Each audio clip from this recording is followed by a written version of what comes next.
یہ ہے کہ وہ کن لوگوں کے لیے رخصت ہے کہ وہ روزہ چھوڑ سکتے ہیں، وہ کن حالات میں چھوڑ سکتے ہیں؟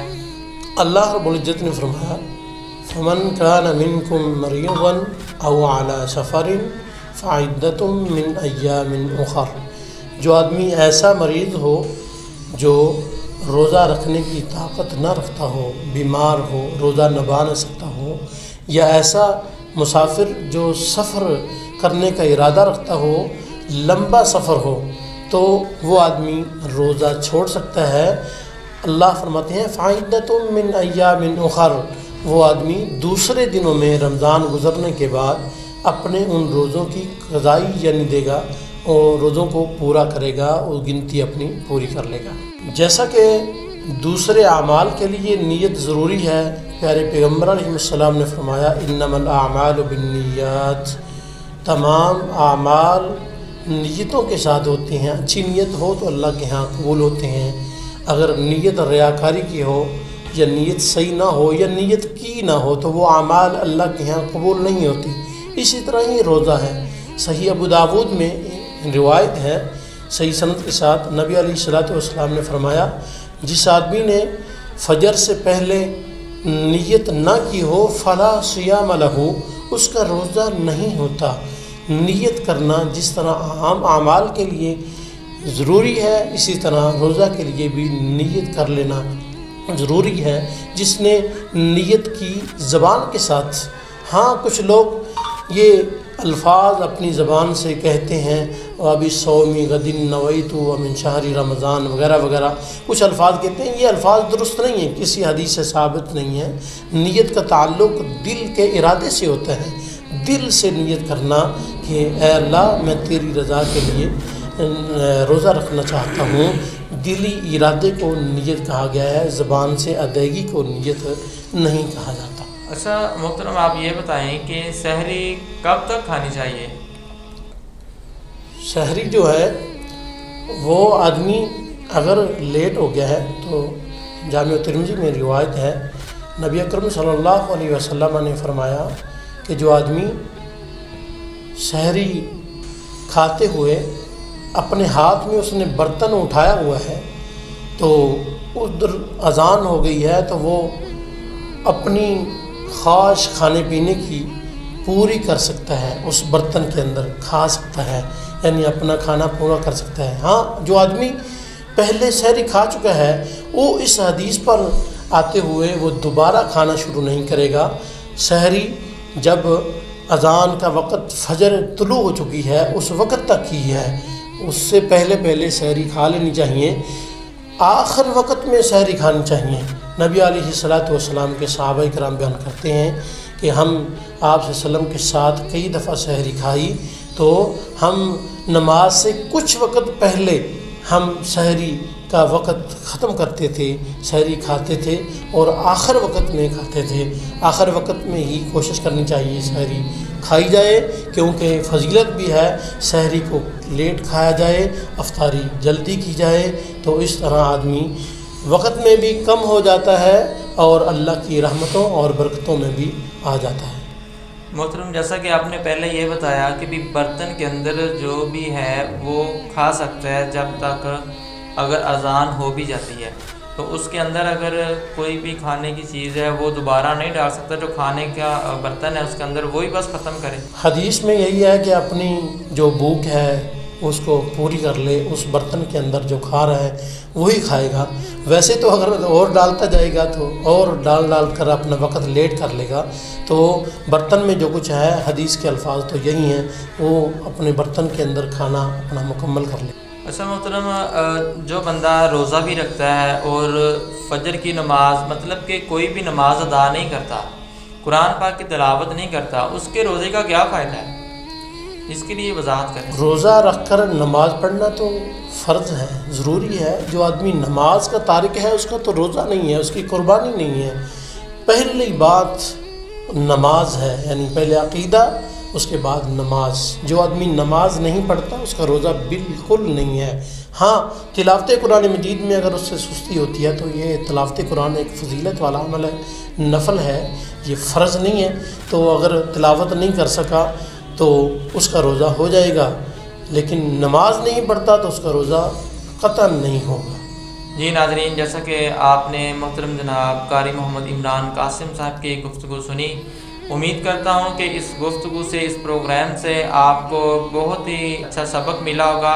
رمضان المبارک کے اندر صدقہ خیرات کریں اور 5 وقت کی نماز باجماعت ادا کریں، اور جو روزہ رکھتے ہیں اس کے لیے ہم سارا دن صبح سے لے کے فجر سے لے کے مغرب تک بھوک پیاس اور ہر لذیذ چیزیں جو کھانے کی ہوتی ہیں ہم اس کو برداشت کرتے ہیں۔ اگر ہم نماز نہیں پڑھیں گے، اللہ کی عبادت نہیں کریں گے، ہماری نیت اچھی نہیں ہوگی، تو ہمیں سارا دن بھوکا رہنے کا بھی کوئی فائدہ نہیں ہے۔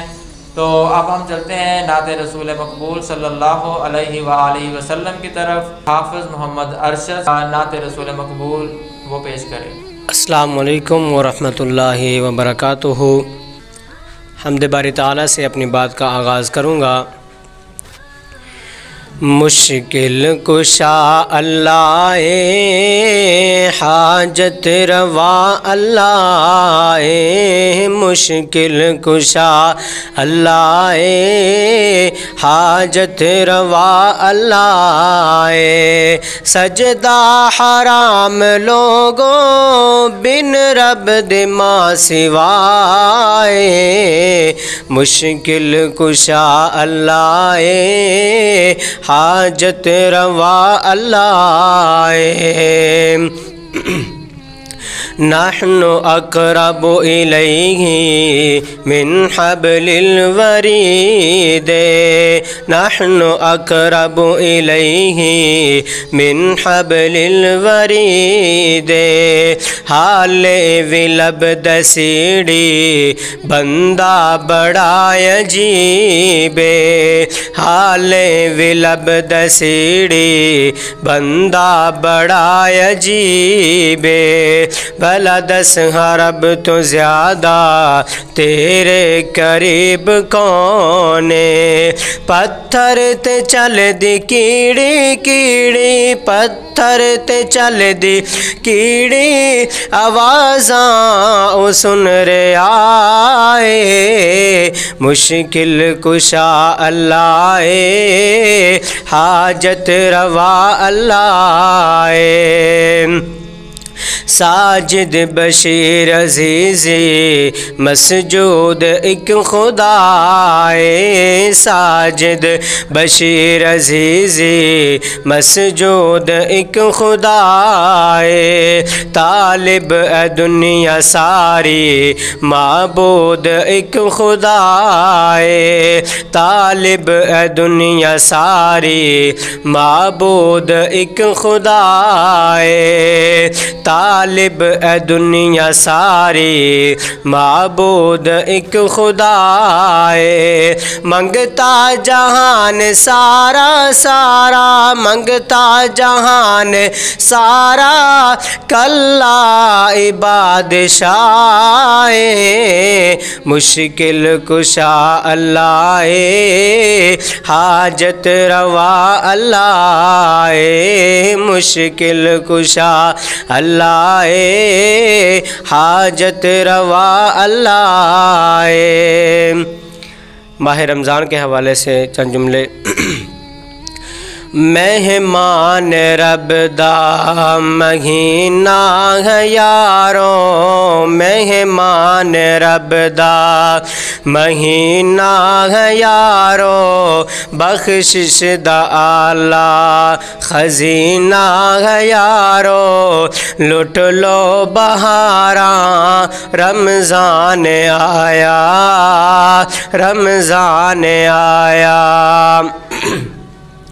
دعا کریے ہو مہینہ ہی ہووے، دعا کریے ہو مہینہ ہی ہووے، مکہ بھی ہووے مدینہ بھی ہووے، لٹ لو بہاراں رمضان آیا، رمضان آیا، مہمان رب دا مہینہ مہینہ ہے یارو بخشش دا آلہ خزینہ ہے یارو لٹ لو بہاراں رمضان آیا رمضان آیا افطاری دے ویلے زمزم کھجوراں افطاری دے ویلے زمزم کھجوراں جنت چ مل سن سونیاں حوراں لٹ لو بہاراں رمضان آیا رمضان آیا مہمان رب دا مہینہ ہے یارو بخشش دا آلہ خزینہ ہے یارو لٹ لو بہاراں رمضان آیا رمضان آیا۔